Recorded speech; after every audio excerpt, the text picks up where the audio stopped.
Some people fall in love at first sight. Others fall in love with a mystery. This story isn't about perfect timing. It's about unfinished business. About a girl who disappeared every October, and the man who waited long enough to learn why.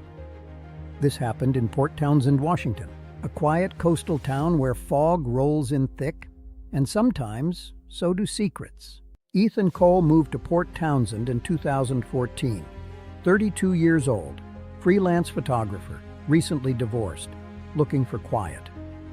He rented a small apartment above a bookstore on Water Street. That's where he first saw her. Her name was Claire Donovan. She came into the bookstore every evening at exactly 6:15 p.m. Always ordered the same thing from the cafe inside. Black coffee, no sugar. She never stayed long, never talked much, but she always sat near the window facing the harbor, watching. Ethan noticed patterns. He was a photographer. Patterns were his thing. Claire wore a silver ring on a chain around her neck, not on her finger. And every time the ferry horn sounded at 6:40, her expression changed, like she was expecting someone who never arrived. It took Ethan 2 weeks to speak to her. "Waiting for someone?" he asked gently. She looked at him, studied him. Something like that. Her voice was calm, but tired. They started talking in fragments. Claire was 29, originally from Seattle, worked remotely in graphic design. She moved to Port Townsend 3 years ago. Ethan asked why. She smiled faintly.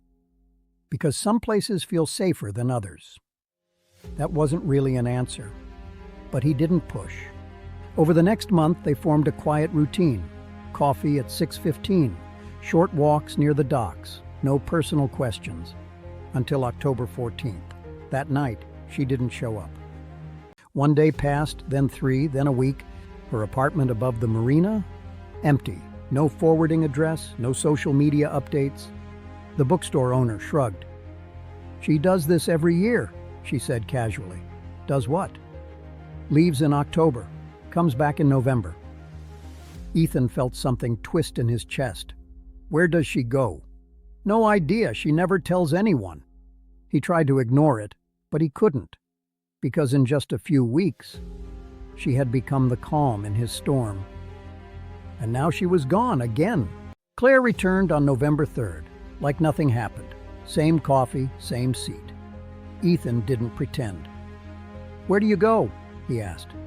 She stared at the harbor. "San Francisco." "Why?"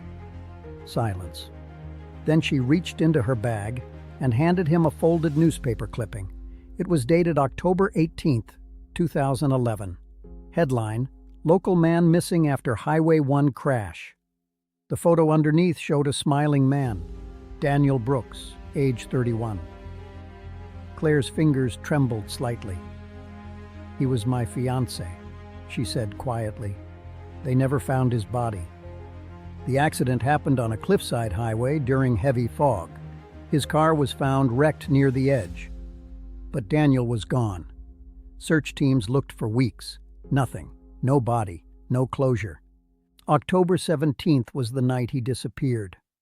Every year, Claire went back, to the exact cliff, hoping.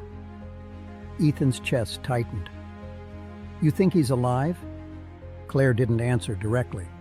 "Grief is strange," she said. "It makes you believe in impossible things." But here's what she didn't tell most people.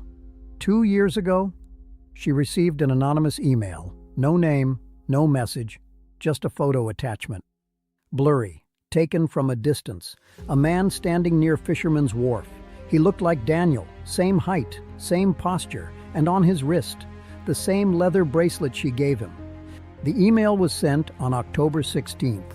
Every October since then, she returned to San Francisco, watching, searching, waiting.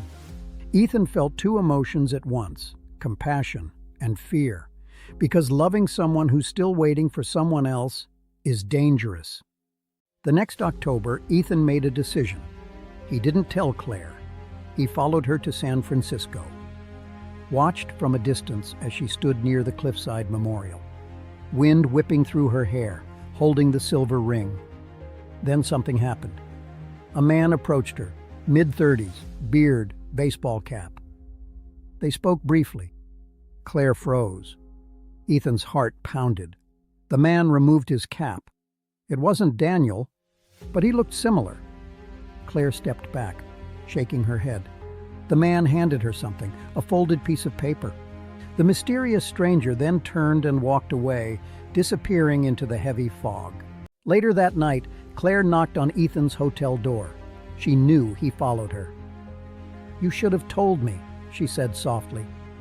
He didn't deny it. She handed him the paper. It was a confession from Daniel's brother. Daniel survived the crash, but he had massive debt, legal trouble. He staged part of his disappearance to escape. He started a new life overseas. He never contacted Claire. The anonymous emails from the brother, out of guilt. Claire didn't cry, not loudly, just quietly, like someone who finally reached the end of a long road. "I wasn't waiting for him," she whispered. "I was waiting for the truth." Months later, October came again. Claire didn't leave. Instead, she sat at 6:15 p.m. in the bookstore. Ethan across from her, ferry horn at 6:40. This time she smiled, not at the harbor, but at him. Sometimes the person you're waiting for isn't the one who disappeared. It's the one who stayed.